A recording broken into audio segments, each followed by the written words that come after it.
Julie Riga. Julie, how are you? And I know you're excited about our guest. Yes, I am so happy to be here again tonight, Neil. And we have Marcus Wilson with us tonight. He's the founder and CEO of Pivotal Impact Consulting, helping businesses scale through technology optimization. He has over 20 years of experience and specializes in streamlining operations and driving digital transformations. Welcome, Marcus, to the Stand Course podcast. Hey, how you doing, Julie? And thank you for having me. Nice to meet you too, Neil. Great to be here and ready to get started. All right. Amazing. Marcus, I got to tell you, I ask all of my guests before we get started, what is your favorite food? Oh, wow, that's a great question. God, salmon, blackened salmon. I can't go wrong with it. That is it. I know that's kind of, nothing to jump out at you, but I love blackened salmon. It's from Houston's, I would say. It's my Oh, favorite Houston. meal. Yeah, you can't Okay. go wrong. I love Houston's. Have you been to Houston's, Neil? Do they have that by you? No, no. Oh, it's a great restaurant. Really good food. Super good. So now I have to go there and get the blackened salmon. So, Yeah, yeah, it's a blackened salmon with the chef's dressing, I would say, and red cabbage with kale. Get that? oh, Yeah, okay. yeah. I'll try that. That sounds good too. All right, so we're talking today about setting the stage for digital transformation, and maybe just give us a little background about why digital transformation and why now, and then let's get right into the ingredients for success.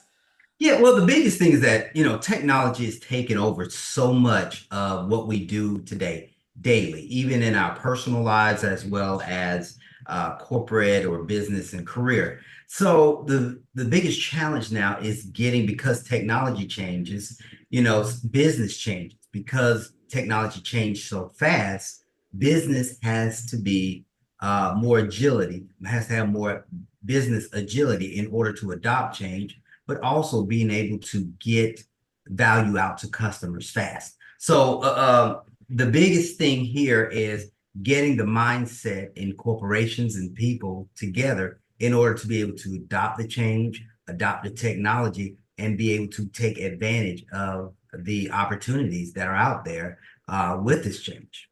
Yeah. And things are moving so fast. I Mhm. was having a conversation with one of my clients today, and I'm like, if you are not using this, you've already lost Correct. because people are accelerating what they're working on so fast that if Yeah, you're not using it, you're behind. You're behind. correct. So let's talk about how companies can help prepare or set the stage for this digital transformation. What would be the first ingredient for success in doing that?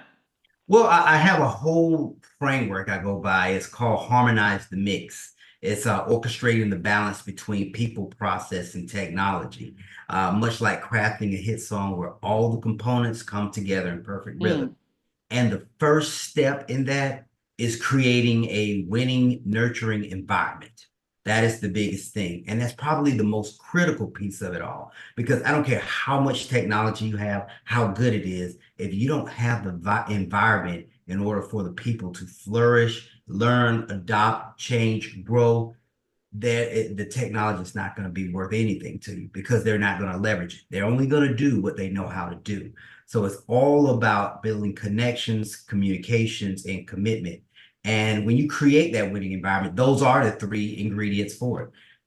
Communication, communicating vision, mission, objective, goals, connection, building that trust to cultivate that culture that embraces change and supports people through it. And also investment. It's a commitment that you have to make, and a commitment into investing into the personal development and job growth of everybody in there. So again, that's the whole three ingredients of creating a winning environment. That's the first step, the most yeah. critical. And the piece too that I love to lean into a little bit is this opportunity to fail. Right. And I don't think that a lot of companies really accept failure as an option, but it is an option when you start to innovate. If you have the freedom to fail, you have like permission to innovate. And so as we move into this new thing, we have all of these opportunities to now create new things. Mhm. but your people are at the heart of your business. So how do we get the culture right so it supports all of that? Well, I mean, you said the right thing there, and that's kind of like the second part. Once you have that environment, once you establish those ground rules of whatever, how we're going to operate, once people have the, how can I say it, the safety, the psychological safety that they're going Mm, to be supported as well as we have to support one another. If they know that an investment is made into their job growth, then they can go and innovate. They can be aggressive. I always say aggressively innovate. That is one of the second stages of it as far as aligning your processes with your overall objectives and goals. And there are three parts to that too. You have to analyze first your processes to ask, does this work? How is this step going to look tomorrow? How can we make it better? How can we make it faster? The next is aggressively innovate. That's the biggest thing. Are you collaborative? And are we allowing people to come up with good ideas, or not necessarily just ideas in itself? And then you adopt agility. You have to adopt. There's this thing called Agile. That's a project management methodology, and this yeah. thing called business agility. So businesses have to adopt agility in order to change fast, in order to take advantage of opportunities there. So that's the biggest thing there in that whole alignment phase. But again, you have to have an environment in order to take advantage of to align your processes with your overall goal and goals and missions and vision. And again, aggressively adopt innovation, aggressively innovate is a key thing in there. And your employees have to feel safe that they can come up with ideas and they can be aggressive for innovation and ideas. Mm-hmm. All right. Yeah, and the bigger the company, the less agile it becomes. So, That is Now, see, true. Julie, I see you two like a perfect match when it comes to collaboration. Just wanted to say that because again, I don't like operations. I'm not, it's not my favorite thing. The whole thing you're talking about, employee and change and all that, it's so important.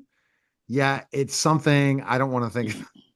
And that's why you need Julie and yourself, Marcus, Mhm, mhm. because some people just don't want to think that way in their brains.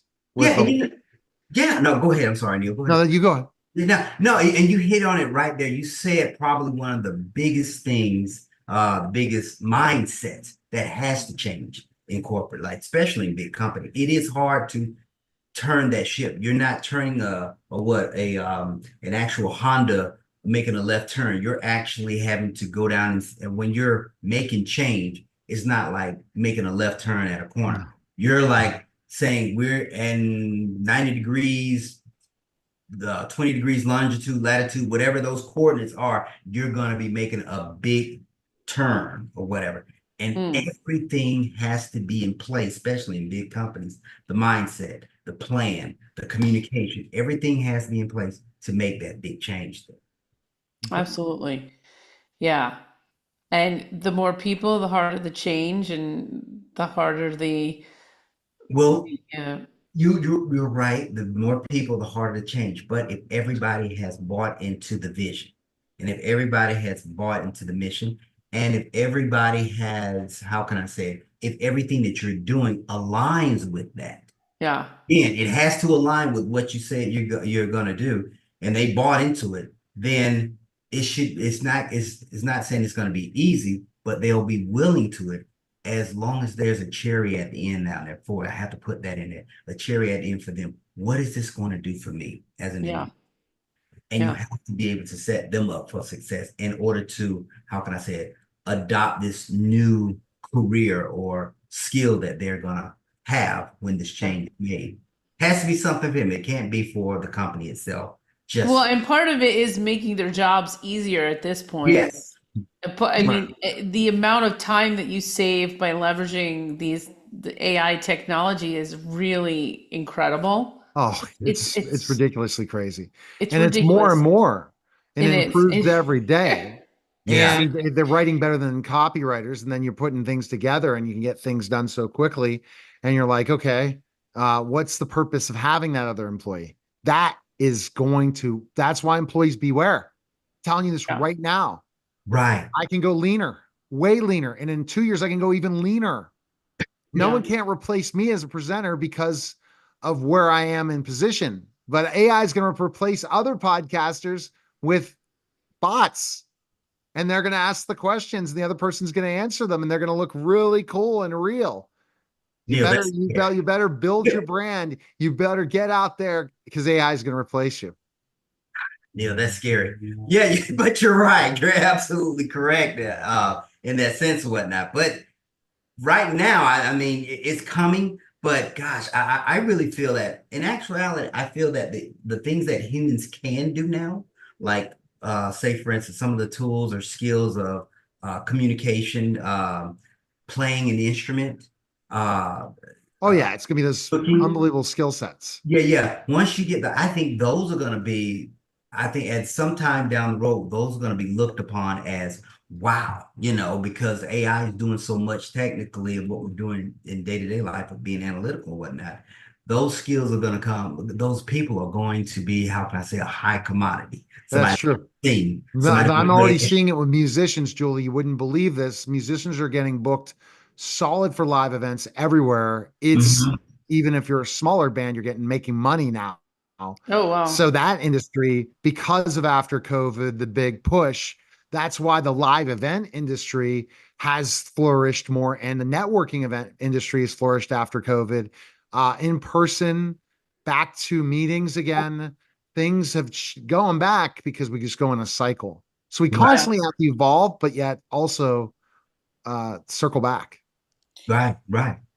So, Marcus, what is the last ingredients? How do we really like leverage the technology, all these different technologies that are being offered right now? How do we filter through it all? Yeah, the biggest thing is, well, as I said initially, once you have your whole blueprint together of where you want to go, your mission, whatever, you have to be able to choose those technologies that are going to allow you to obtain your goals, meet your objectives, your vision. And that's the biggest thing that you got to have that. I didn't realize that in going through my whole uh, how can I say, pilgrimage to this a framework or whatever to harmonize me. That was the biggest thing that I found out is that any company that I worked for that had a vision, it was a mission or objectives. It Right. was so easy to choose the technology because I had something to align it with. Not align it, Yeah. but to say Yeah. what to be able to do. Right now, companies don't communicate that well. And what happens is that people are getting technology that just satisfies them, their department, but doesn't do anything for the whole goal or or the company itself. So that's the biggest thing. But the last part is just ramping up, which you have to robotize. The same thing as automate those processes and procedures. Mm. The next part is robotize. You have to record all the information that's coming in, which is mainly data.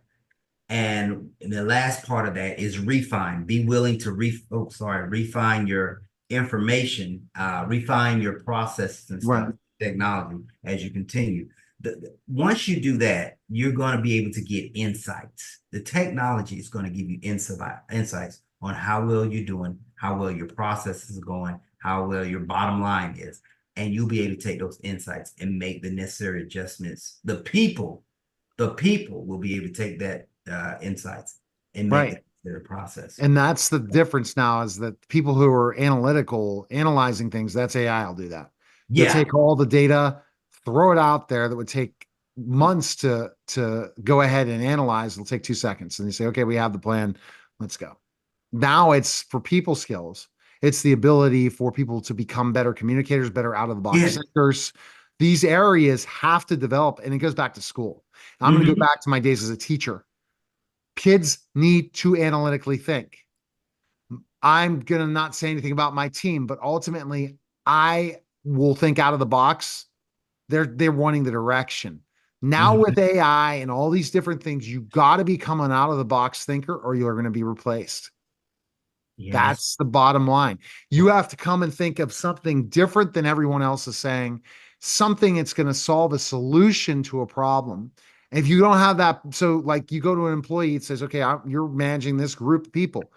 I right. don't want to have to tell you to come up with the solution to the problem. You need to figure out the solution to the problem. Well, people are not there yet. Right, Julie? Yeah. Well, and that just takes the actual ability to think something from beginning to the end. And That the goes back to critical our thinking, education system. the When we went critical in thinking school. skills are going to be the next level skills. That is a future skill.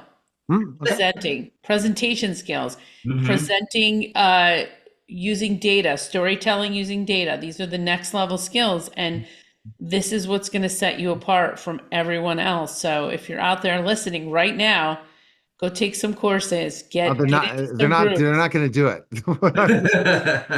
You're gonna go ask The people. ChatGPT. They're going to go ask ChatGPT. Okay. So, Marcus, best place people can find info on you. Where can we go? Yeah, I'm at marcuskwilson.com. That is my website, but you can also find me at LinkedIn, Marcus K. Wilson.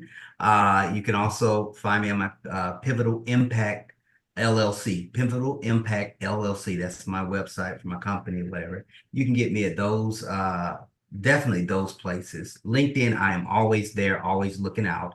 And yeah, that would be the best place to start off. And Excellent. get back to you. Yeah. All right. That was a special simulcast of the Neil Haley Show. And this